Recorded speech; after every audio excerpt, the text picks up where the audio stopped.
Kami persembahkan program Santapan Rohani, terjemahan dari Renungan Our Daily Bread.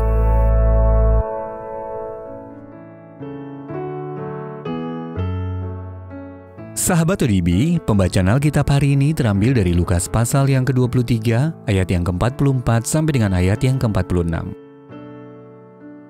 Lukas pasal yang ke-23, ayat yang ke-44 sampai dengan ayat yang ke-46. Yesus mati. Ketika itu hari sudah kira-kira jam 12. Lalu kegelapan meliputi seluruh daerah itu sampai jam 3. Sebab matahari tidak bersinar, dan tabir bait suci terbelah dua. Lalu Yesus berseru dengan suara nyaring, "Ya Bapa, ke dalam tangan-Mu kuserahkan nyawaku." Dan sesudah berkata demikian, Ia menyerahkan nyawanya. Ayat Mas renungan hari ini terambil dari Lukas pasal yang ke-23 ayat yang ke-46. Lalu, Yesus berseru dengan suara nyaring, "Ya Bapa, ke dalam tangan-Mu kuserahkan nyawaku." Judul renungan kali ini, sebutan bagi yang berduka, ditulis oleh Elisa Morgan. Sahabat ODB, setelah Hugh dan Didi harus merelakan berpulangnya anak tunggal mereka ke surga, mereka bergumul dengan sebutan diri mereka. Tidak ada istilah khusus untuk orang tua yang kehilangan anak mereka.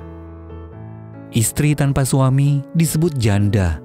Suami tanpa istri disebut duda.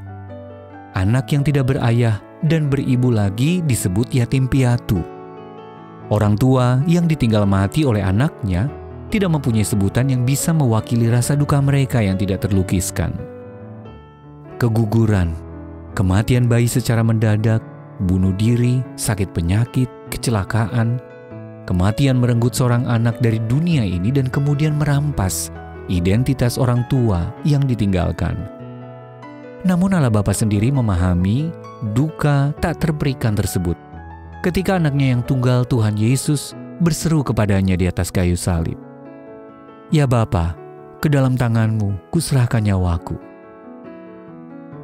Allah sudah menjadi Bapa sebelum Yesus dilahirkan di dunia, dan tetap menjadi Bapa ketika Yesus menghembuskan nafas terakhirnya. Allah tetap menjadi Bapa ketika jasad putranya itu dibaringkan di dalam kubur. Allah juga hidup hari ini sebagai Bapa dari sang putra yang telah bangkit.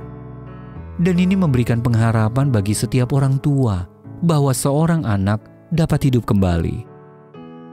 Sebutan apa yang bisa Anda berikan kepada Bapa Surgawi yang telah menyerahkan anaknya bagi keselamatan kita, bagi Anda dan saya? Kita dapat tetap memanggilnya Bapa. Ketika tidak ada sebutan yang tepat untuk menggambarkan duka cita besar akibat kematian orang yang kita kasihi, Allah tetap Bapa kita, dan Dia menyebut kita anaknya. 1 Yohanes pasal yang ketiga ayat yang pertama. Sahabat ODB, bagaimana hati Anda dipengaruhi oleh kesadaran bahwa Allah tetaplah menjadi Bapa kita, dan Dia selalu menyebut kita anaknya? Bagaimana pemikiran tersebut menghibur hati Anda? Bapa Surgawi yang baik, terima kasih karena Engkau menjadi Bapakku dan menerimaku sebagai anak-Mu. Untuk menerima notifikasi video baru kami, silakan tekan tombol subscribe dan tanda lonceng di bawah ini.